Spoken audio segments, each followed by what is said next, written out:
Welcome to All Hustle No Sleep. My name is Cortez if you don't already know me.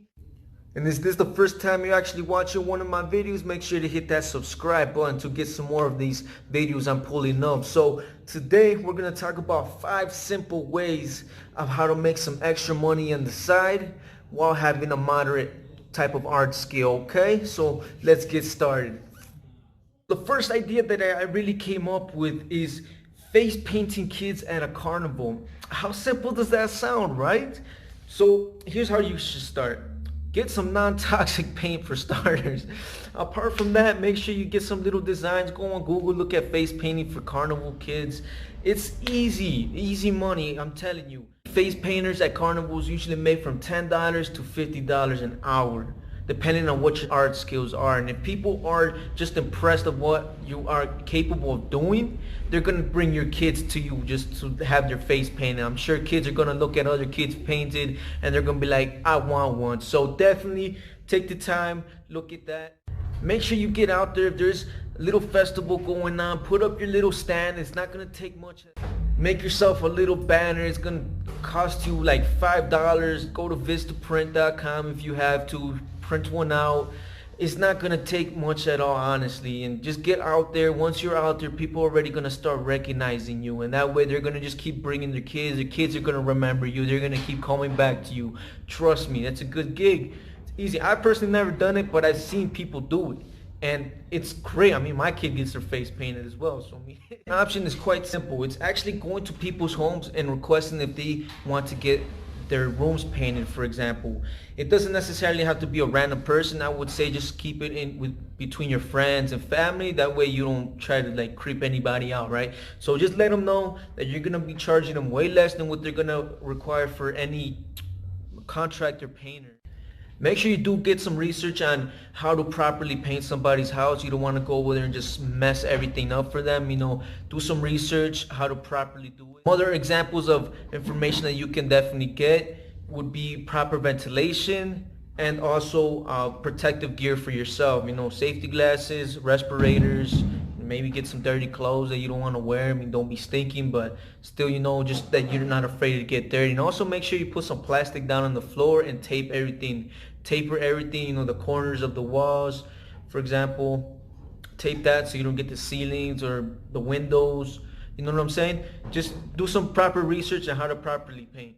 Average contractors make from $200 to $1,000 per room. That's, of course, depending on their own personal rates. So since you're going to be hooking your friends up, you know, you're not licensed professional or any of that sort, you know, hook them up with a good deal. And always make sure that you're making profit off of it, because if one way that you can lose profit is buying the most expensive paint and only charging like way less than what it's worth. So I mean, always do the math, maybe even request for them to provide the paint. That's totally an option as well. So definitely let's continue to the next.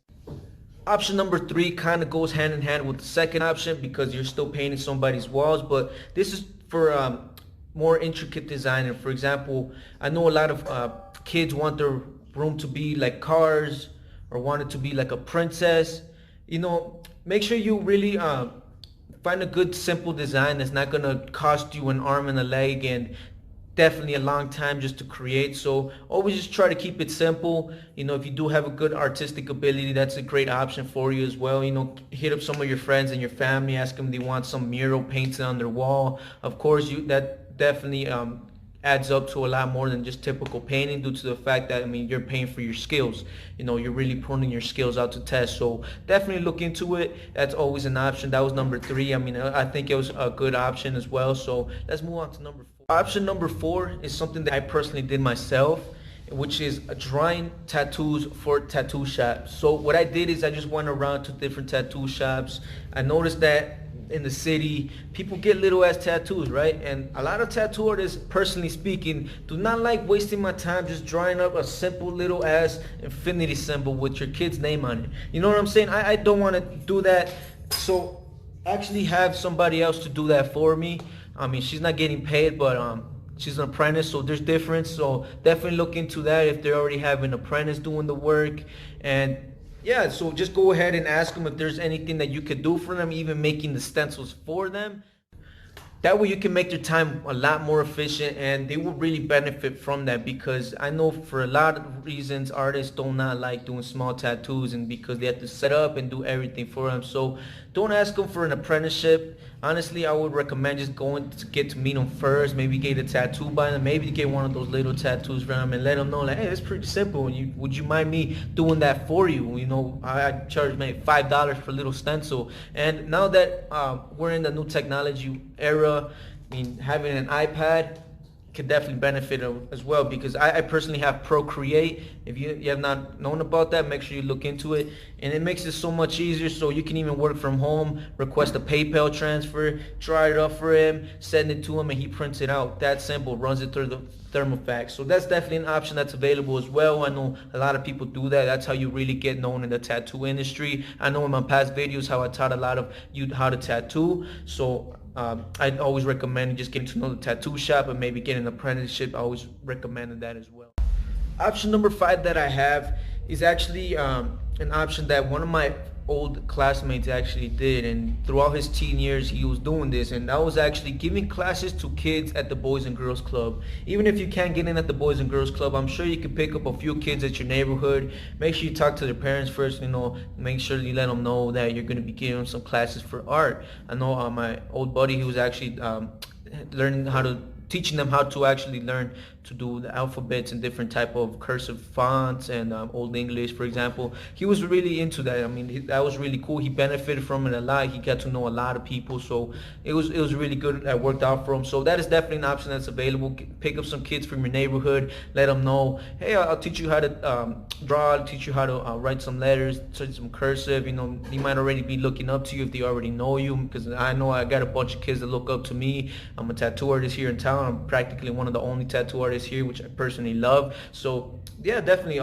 you can definitely benefit from that, teaching kids how to draw, and then giving them the artistic ability, so maybe in the future they can even follow in your footsteps, which is pretty cool. So yeah, definitely that's an option that's available for you. Make sure you look into that. Try to see what kids would best benefit from you. Maybe some older kids, not some young kids, you know, so you don't have a hard time teaching them.